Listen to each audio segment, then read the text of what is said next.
kalahati lang. So, yung 23.5 ay dito po sa dokumento. So, hard talaga mag-isip kung tutuusin. So, ginagawa ko na lang na after sa akin dokumentong pag-aayos, ay bago ako matulog, ay binibigay ko talaga ang time kay Lord Jesus. Kasi, yan na lang po ang kaya kong maibigay sa Kanya, ay tatanggalin ko pa. So, thankful din ako sa Panginoon na siya po ang nagpo-provide at nagsusupply po ng mga needs namin. So, meron po kasi akong katribuhan dito po sa Pasig. Mga estudyante po sila na hindi po nila tinanggap ng school. Ngayon, ang school na ito ay binigyan po ng discrimination itong aking mga estudyante. So, naayos ko pa kasi ang mga dokumento. So, hindi pa ganun kadali para makafocus ako dito sa mga students.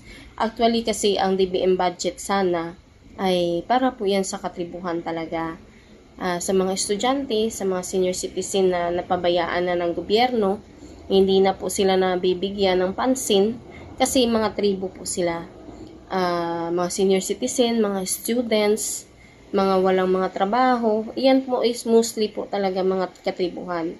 So, ginagawa ko naman ang best ko sana na maibigay ang projects at mailaban pong karapatan at lahat naman sila ay magkaroon at hindi naman po maghihirap.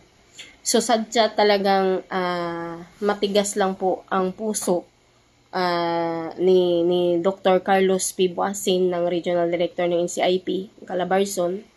Lalong-lalo na nitong si Idelito G. Sumangil na to ng Rizal, ng Sampaloc, Tanay, Rizal.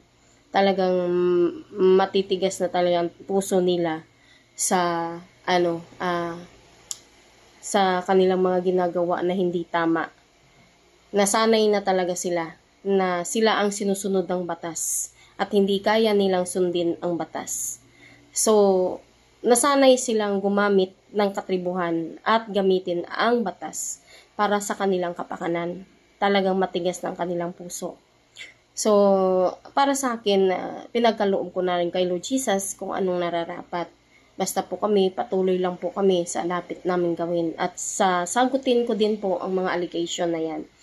So, kung ano po yung tamang gawin, yun lang po ang amin. So, kung ano pong ipagkaloob ng Panginoon, yun po ang amin. So, salamat naman sa Panginoon dahil kahit hindi ako architect, hindi ako engineer, nakakaya ko pong gawin ang kanilang gawain. Kasi ang architect ko, sobrang busy po ngayon kasi syempre hindi man ako makasurvive ng mga needs nila kung mag-focus lang sila lagi sa akin. Ang aking engineer din, syempre, nangamuhan muna sa iba. Kasi, syempre, hindi man ako makapagbigay ng pantustos po sa kanila para ako'y i-survive po sa araw-araw na aking pong need sa kanila.